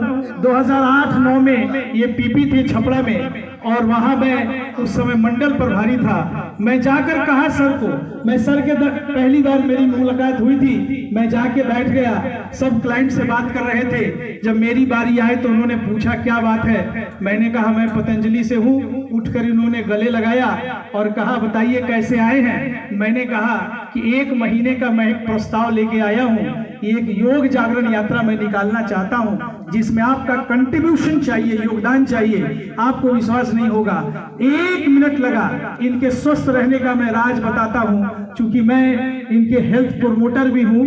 तो मैं एक शब्द में कहना चाहता हूँ, उसी दिन 1 महीने की छुट्टी की अवकाश देकर के, उस समय सरकारी अधिवक्ता हुआ करते थे, और मेरे साथ 1 महीने की यात्रा पर चल दिए। न खाने को ठीक, न सोने को ठीक, 1 महीना इन्होंने यात्रा पूर्ण किया। अर्थात इनके जीवन का वो आया जो निर्भर होकर जीना। गीता में भगवान कृष्ण कहते हैं कि आप सब कुछ करना, लेकिन निर्भर होकर करना। तो आप ऐसे ही निर्भर होकर हर कार्य करते हैं। मैं पुनः आप सब की ओर से, पतंजलि परिवार की ओर से हार्दिक अभिनंदन स्वागत करते हैं। धन्यवाद। आपका भी बहुत बहुत आभार सर। अब वो घड़ी आ गई है, हम लोग राष्ट्रीय अध्यक्ष जी को सुनेंगे। उसके पहले बस 2 मिनट जो मंच का शुरू में संचालन कर रहे थे, मैं चाहता हूँ अंत भी वही करें। तो मैं थोड़ा सा आप लोग से पीछे हटता हूँ और इंद्रदेव बाबू को पुनः दे रहा हूँ, क्योंकि हिंदी में ऐसे काम किए हैं, इस तरह से पटना हाई कोर्ट में इनका एक अलग पहचान रही है। तो मैं चाहता हूँ कि जो शुरू किए अंत में वही करें। तो अपना उद्गार व्यक्त करते हुए आप सर को इन्वाइट करें। धन्यवाद रणविजय जी। मैं सबसे पहले आप सबों को बताना चाहता हूँ कि रणविजय जी हमको आज इस संघर्ष संकल्प दिवस के अवसर पर कुछ बोलने का अवसर इसलिए दिए हैं क्योंकि मैं जब से अधिवक्ता अनुज्ञप्ति प्राप्त किया हूँ तभी से पटना उच्च न्यायालय में भारत संघ की राजभाषा हिंदी में वकालत कर रहा हूँ और हिंदी विरोधी न्यायमूर्ति से लड़ रहा हूँ। मेरा एक हिंदी आवेदन को न्यायमूर्ति, तत्कालीन न्यायमूर्ति श्री एस.के. कटियार यह कहते हुए खारिज कर दिए कि हिंदी पटना उच्च न्यायालय की भाषा नहीं है, पटना उच्च न्यायालय की भाषा अंग्रेजी है। जब अंग्रेजी में मुकदमा दाखिल होगा तब मुकदमे के गुण दोष पर विचार किया जाएगा। लेकिन मैं उस हिंदी विरोधी निर्णयादेश को स्वीकार नहीं किया। उसके विरुद्ध एलपीए दाखिल करने का सुझाव अपने वकील को दिया और मेरा वकील मेरे सुझाव को मानकर एलपीए दाखिल किया और उस एलपीए में वह हिंदी विरोधी निर्णयादेश टूट गया जो 2010 volume 3 BLJ Patna high court page 83 के रूप में ज्ञापित है। वर्ष 2015 में तत्कालीन न्यायमूर्ति श्री रमेश कुमार दत्ता वाली न्याय खंडपीठ उस हिंदी समर्थक निर्णयादेश से अलग मत धारण करते हुए उसे पूर्ण पीठ भेजने का आदेश पारित कर दिया और माननीय पूर्ण पीठ के निर्णयादेश से स्वर्ण सिंह बग्गा के संपुष्ट हो गया, जो प्रावधानित करता है कि पटना उच्च न्यायालय में हिंदी में एक आवेदन दाखिल करने में किसी व्यक्ति पर कोई वर्जन नहीं है और न ही हिंदी में तर्क रखने में किसी व्यक्ति पर कोई वर्जन है और वस्तुतः कई मामलों में इसे इस न्यायालय द्वारा स्वीकार किया जाता है। और उसी पूर्ण पीठ के निर्णयादेश से हिंदी विरोधी कानून पर पुनर्विचार करने और संशोधित अधिसूचना जारी करने का निर्देश बिहार सरकार को दिया गया है, जो मंत्रिमंडल सचिवालय बिहार का बैठक दिनांक 19/9/2023 के मुद्दों में सम्मिलित था, जो सर्वसम्मति से स्वीकृत थे। उसके बाद महाधिवक्ता बिहार श्री पीके शाही देश की भाषा हिंदी के विकास को रोकने के लिए हमको विधि पदाधिकारी के पद से पदमुक्त करने का अनुशंसा कर दिया। उस अनुशंसा पत्र के खिलाफ मैंने महामहिम राज्यपाल को दरखास्त दिया, सब मंत्री को दरखास्त दिया जो लंबित है। उसके बाद महाधिवक्ता बिहार एक फर्जी आदेश निकाल दिए और गुप्त रखे उस फर्जी आदेश को उपयोग में लाकर मेरे नाम से आवंटित सरकारी कुर्सी टेबल को महाधिवक्ता कार्यालय से हटवा दिए। अगर हमारे हाथ कानून से बंधे हुए नहीं होते तो हम महाधिवक्ता को जूता से खोलकर पीटते, लेकिन चूंकि हमारे हाथ कानून से बंधे हुए थे इसलिए हमने महाधिवक्ता को जूता से नहीं पीटा। उनके खिलाफ पटना उच्च न्यायालय में क्रिमिनल कंटेम्प्ट दाखिल किया और कोतवाली थाना में एक एफआईआर का आवेदन दिया। एफआईआर नहीं हुआ तो सीनियर एसपी को आवेदन दिया। उसके बाद भी कुछ नहीं हुआ तो विद्वान मुख्य न्यायिक दंडाधिकारी पटना के न्यायालय में एक परिवाद दाखिल किया, जिसकी सुनवाई के क्रम में विद्वान मुख्य न्यायिक दंडाधिकारी हमसे बोले कि आप एक शपथ दाखिल कीजिए कि हमने दंड प्रक्रिया संहिता की धारा 154(1) का पालन कर दिया, पुलिस 154(2) का पालन नहीं कर रही है। मैंने दंड प्रक्रिया संहिता की धारा 154(3) का पालन कर दिया, फिर भी पुलिस 154(2) का पालन नहीं कर रही है। मैंने शपथ पत्र दिया तो विद्वान मुख्य न्यायिक दंडाधिकारी पटना कोतवाली थाना से रिपोर्ट मांगे, परिवार का कॉपी भेज करके। जब रिपोर्ट नहीं आया तो विद्वान मुख्य न्यायिक दंडाधिकारी अगले सुनवाई में बोले कि लगता है कि थाना अध्यक्ष को पूर्ण पीठ के फैसला की जानकारी नहीं है। अगर पूर्ण पीठ की फैसला की जानकारी होती तो वो एफआईआर कर लेते, तो आप पूर्ण पीठ का फैसला का कॉपी दीजिए, हम पूर्ण पीठ के फैसला के साथ थाना आपके आवेदन को भेज देते हैं। जब रिमाइंडर हुआ तब थाना अध्यक्ष प्रारंभिक जांच शुरू किए। प्रारंभिक जांच में महाधिवक्ता कार्यालय से उनको एक विमुक्ति ऑर्डर मिला जो फर्जी है। वो विमुक्ति ऑर्डर कैसे फर्जी है इसको हमने लिख करके डीएसपी को बता दिया, सारे पुलिस पदाधिकारी को बता दिया। पुलिस महानिदेशक ऑफिस से हमको कहा गया कि हम कार्रवाई के लिए आईजी को कह दिए हैं।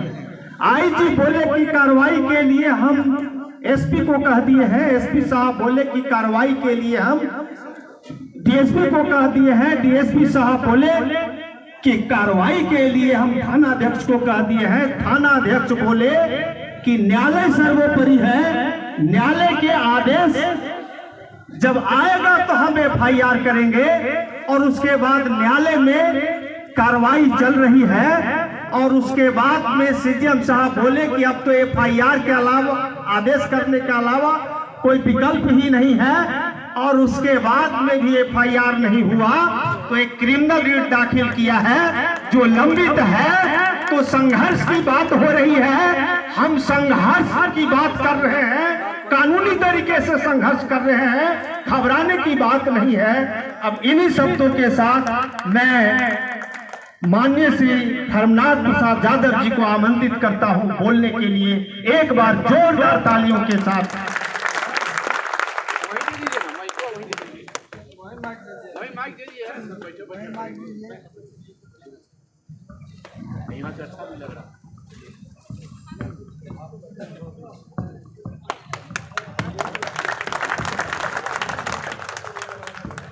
हरिओम।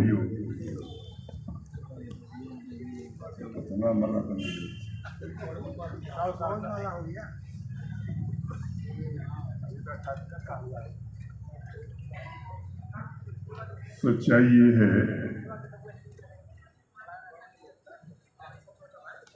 कि मैं ऐसा भावुक हो रहा हूं कि शायद कुछ बोल नहीं पाऊंगा, और बोलने की जरूरत भी शायद नहीं रह गई है। मेरे जैसा एक अदना आदमी थोड़ा सा सामाजिक काम करने का मन बनाया, कितनी सफलता मिली नहीं मिली, प्रतिशत जीरो रहा कि हीरो रहा, ये अलग बात हुई, लेकिन संस्थागत तौर पर मेरे जैसे नाचीर का जन्मोत्सव मना करके अब उसके जन्म दिवस को संकल्प और संघर्ष दिवस के रूप में मनाने का जो निर्णय लिया लोगों ने, ये काबिले वो तारीफ है। और मैं जो है सो आभार प्रकट करता हूँ उनका, और साथ साथ ये कह रहा हूँ कि जिस ढंग से, जिस मनयोग के साथ वकील साहब लोग जब कचहरी से छूटते हैं ना, तो ठीक वैसे ही भागते हैं जिसे हरवाही में बैल छूटता है तो भागता है किले भोजन के लिए। तो दिन भर कूद फाड़ करने के बाद शाम को बेचैनी होती है घर जाने की। अब वो देख रहे हैं कि आप लोगों को बेचैनी खत्म हो गई है। अभी तक आप जमे हुए हैं 4 घंटा से, और कार्यक्रम क्या चल रहा है? धर्मनाथ प्रसाद यादव का जन्मोत्सव जो रोज होता है, रोज होता है।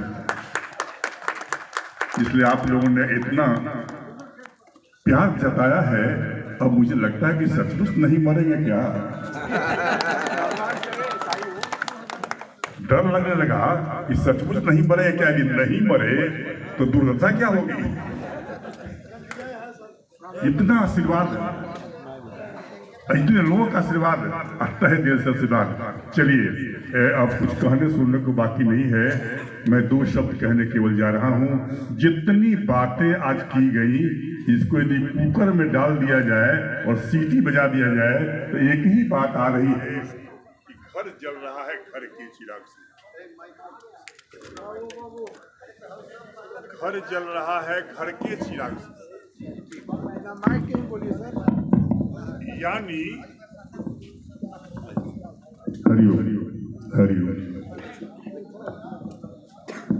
सारी समस्याओं के जड़ में देखा गया लोगों के वक्ताओं के जो व्यू आ रहे हैं, वो छन करके बात यही आ रही है कि अपने ही शीर्ष संस्था के खिलाफ, अपने ही नेता के खिलाफ, अपने ही बड़े भाई के खिलाफ जो आपके कल्याण के निमित्त बनाए गए हैं, उन्हीं पर आक्रोश है आपका।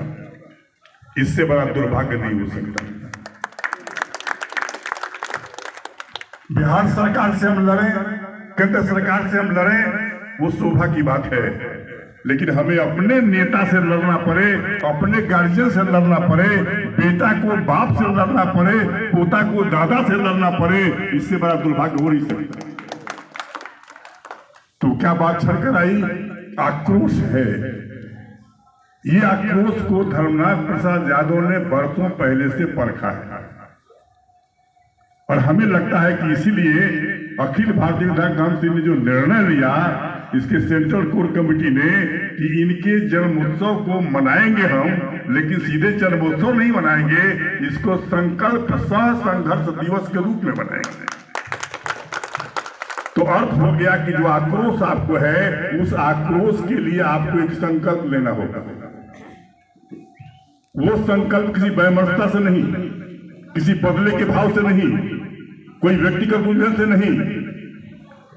ये समाज जो अधिवक्ता समाज है, ये समाज सबसे प्रबुद्ध समाज रहा है, आज से नहीं, शुरू से ही। और हमें तो जो मिला है इसमें, हेलो, असल में इसको भी भूख लग चुकी है।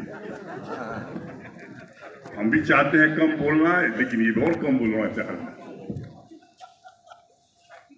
मैं ये कहा करता हूं कि अधिवक्ताओं को कागज पर इतना सम्मान मिला है ना, कागजी सम्मान, उतना किसी वर्ग को नहीं मिला है हिंदुस्तान में, हिंदुस्तान का दुनिया में नहीं मिला।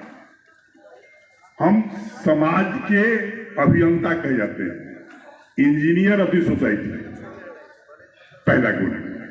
दूसरा, बैकबोन ऑफ डेमोक्रेसी, जनतंत्र के रीढ़ कहे जाते हैं। और तीसरा, बेजुबानों के जुबान कहे जाते हैं। चौथा, संविधान और कानून के व्याख्याता कहे जाते हैं। और पांचवा, ऑफिसर्स ऑफ द कोर्ट कहे जाते हैं। और धरातल पर कुछ नहीं मिलता। ये सारी बातें कागी होती है। इस समाज को बचाने के लिए, समाज ये नहीं बचा तो न जनतंत्र बचेगा, न जनतंत्र में देश नहीं बचेगा। इसलिए देश को बचाना है, जनतंत्र को बचाना है, तो अधिवक्ता समाज को बचाना ही होगा, जो तेजी से गिरावट तरफ जा रहे हैं। इसके लिए आज दिन है एक संकल्प लेने का। हमने विचार किया है अभी ये 78वां जन्म। सच्चाई तो ये है भाई जी, ये सर्टिफिकेट एज है। 11 फरवरी 1948 स्कूल का सर्टिफिकेट पर लिखा हुआ है। उसके पहले का कहाँ है हमें पता नहीं है, लेकिन इतना स्पष्ट है कि 11 फरवरी 48 के पहले तो जरूर आए होंगे। तो ये 78वां जो कह रहे हैं, ये सही गिनती है नहीं। उसके आधार पर 80, 81, 82 हो सकता है, लेकिन अब कोई प्रमाण को लेकर चलेंगे, वकील है ना, तो प्रमाण में अब कहना पड़ा कि भाई सर्टिफिकेट में ये तो लिखा हुआ है, सर्टिफिकेट आधार कार्ड में लिख दिया, सर्टिफिकेट में लिख दिया। जो 18वां जो मना रहे हैं, इस पर हमने कहा ये कम से कम 78 व्यक्तियों से निश्चित तौर पर ये संकल्प आज हम निभाना चाहेंगे, सामूहिक तौर पर सबसे। किस बात के लिए संकल्प? हमने लिया है 7 निश्चय, लेकिन 7 निश्चय हमारे नहीं है। हमारी समिति का 25 सूत्री मांग है, उसमें से 7 को हम दोनों तत्काल चुन कर रखा है कि अगले 1 वर्ष में इसे पूरा करने का प्रयास करेंगे। उसमें पहला ही है आपका, जिसकी जो फीलिंग्स बहुत सारी आई है, पहला ही आपका लिखा हुआ था उसमें कि बार काउंसिल की अनियमितताओं के खिलाफ लड़ाई लड़ना और उसे जो है सो सही करना। और उसके बाद 6 और हैं। मैं चाहूंगा इस दिशा में ये कैंडल जला करके, और जो लोग नहीं लेना चाहेंगे संकल्प कि कहीं अग्नि पर कसम खा लिया भाई तो कल के बाद क्या होगा, एक बात और मान लीजिए, कुछ न कुछ तो कमाना होगा पाने के लिए। अभी एक देश में प्रपाटी चल रही है, वक्त नहीं है और वो समय भी नहीं है कि हम उसको कटाक्ष करें। वहां इस जन्मोत्सव मना रहे हैं आप, अब बसंत उत्सव भी इसमें है। सरकार के खिलाफ आप बोलेंगे तो ईडी चलेगी, ईडी वाले आ जाएंगे, नोटिस हो जाएगा। सरकार के खिलाफ बोलेंगे क्या, आसान हो गया, ईडी का नोटिस हो जाएगा। और बार काउंसिल के खिलाफ बोलेंगे तो डीसी हो जाएगा। तो जो लोग इससे डरते हो वो कृपया मोमबत्ती हाथ में नहीं लेंगे, क्योंकि जब संकल्प करेगा अग्नि के सामने तो निश्चित तौर पर उन्हें उसके लिए त्याग करना होगा। तो जिन्हें वो डर लगता हो कि भाई कहीं ये अग्नि की परीक्षा में हम खड़े हुए और कल हमारा नाम उधर से उतार दिया गया और परसों जो है तो कहीं हम पर डीसी चल गया, वैसे लोगों से आग्रह करेंगे कि धीरे से चुप हो जाएंगे, नहीं लेंगे। लेकिन लेंगे यदि आप तो सचमुच जो है सो इसके लिए आपको तैयार रहना पड़ेगा कि कैसे हम इसका निर्वहन कर सके।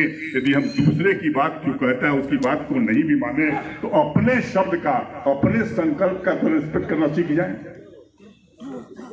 तो ये संकल्प लेंगे हम लोग, सातों का पढ़ा जाएगा और आप उसके साथ पढ़ेंगे उस सातों को। दूसरा हमारा है कि 78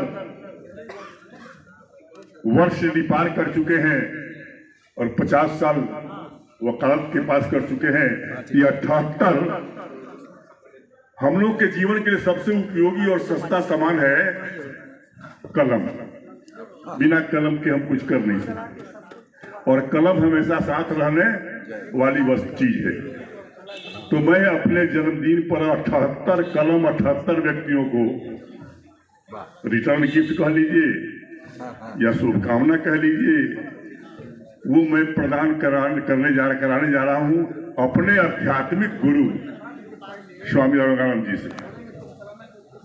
और तीसरी बात, बसंत का महीना आ गया, बसंत पंचमी के बाद से होली शुरू। मेरा तो मन था कि पूरा होली गवा दें, लेकिन होली यही गवाने में टाइम सब लग गया। अब दूसरा शुरू हो जाएगा, तीसरा हो जाएगा, लेकिन होली का प्रतीक जो रंग है और छोहारा और मसाला वो सब एक दूसरे को लगा करके तब यहाँ से भोजन के बाद विदा होंगे। इसी आग्रह के साथ जो कुछ भी आपने कहा है, जो कुछ भी आपने आज सुना है, जो कुछ भी आपने चाहा है करने के लिए और जिस मनोयोग के साथ आपने इसे बिताया, बहुत बहुत धन्यवाद देते हुए मैं आग्रह कर रहा हूँ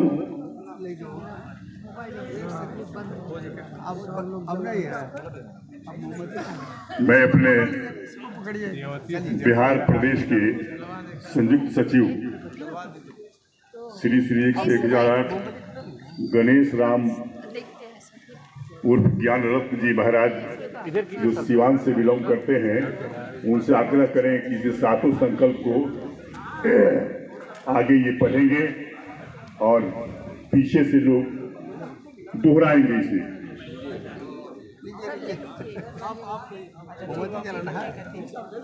सबको दीजिए भाई, जितना सके दीजिए। इस साथ में जब देख लेंगे आप आगे आगे पढ़ करके आ जाइए।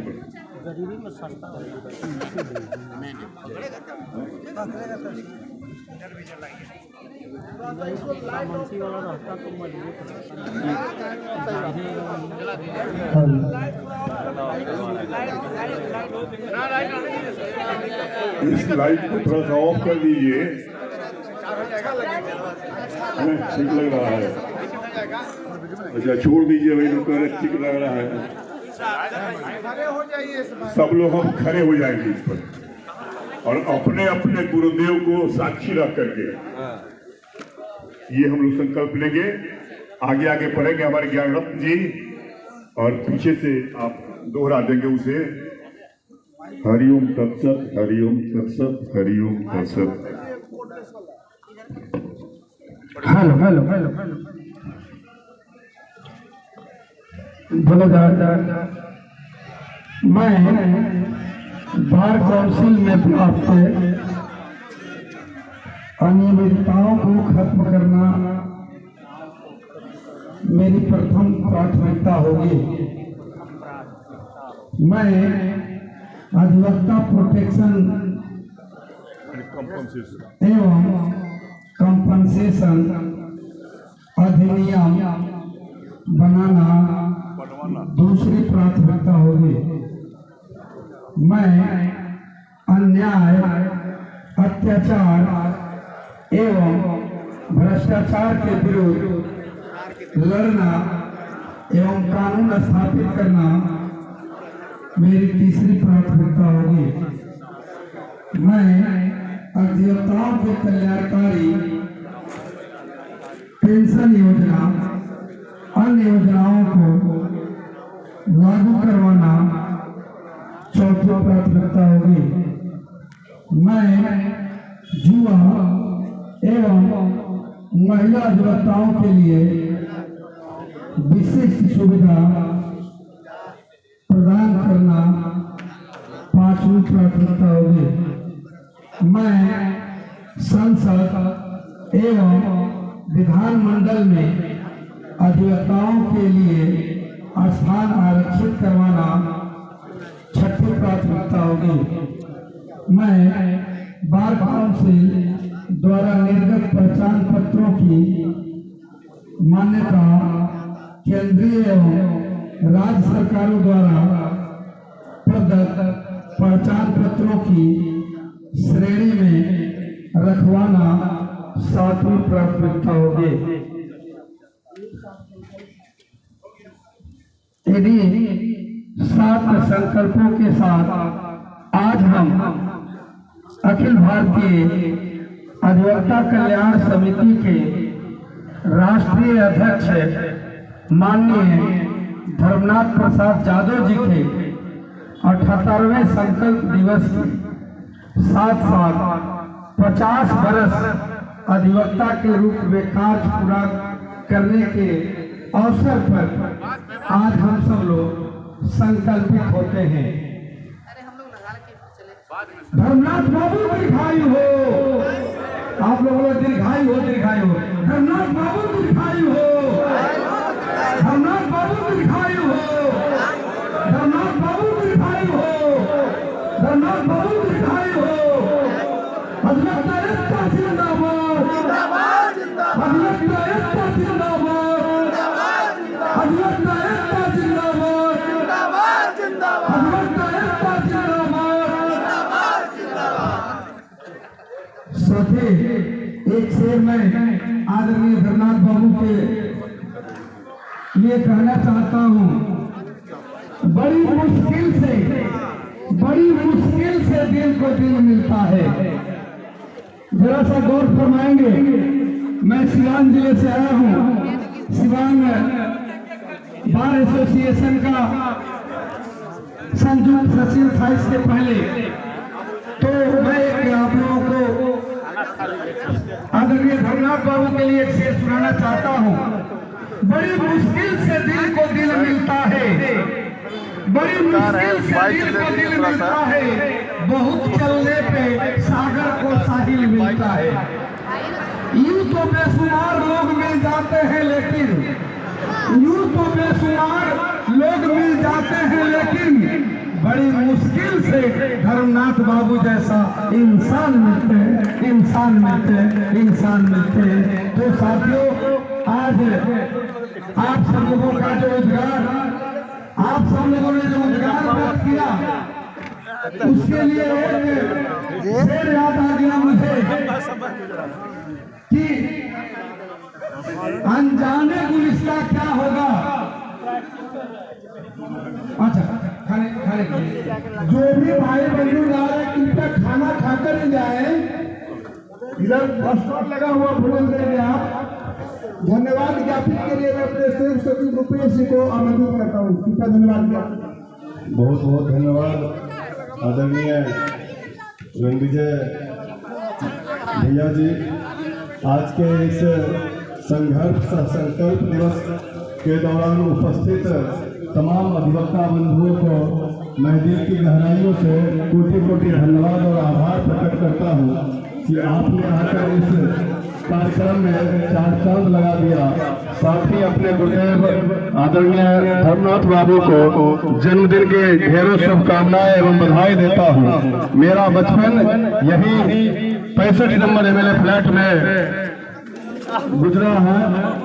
मैं स्वर्गीय उत्तम कुमार यादव माननीय पूर्व विधायक का सुपुत्र हूँ और गुरुदेव के साथ पटना उच्च न्यायालय में प्रैक्टिस करता हूँ।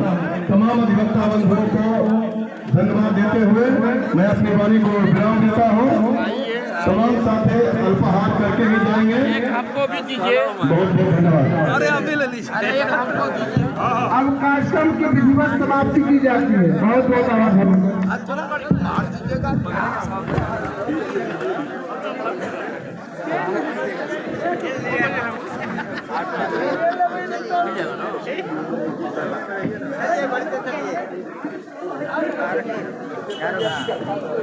नहीं खत्म है ये चलो ना ये आगे से बढ़िया आगे के लिए अरे आगे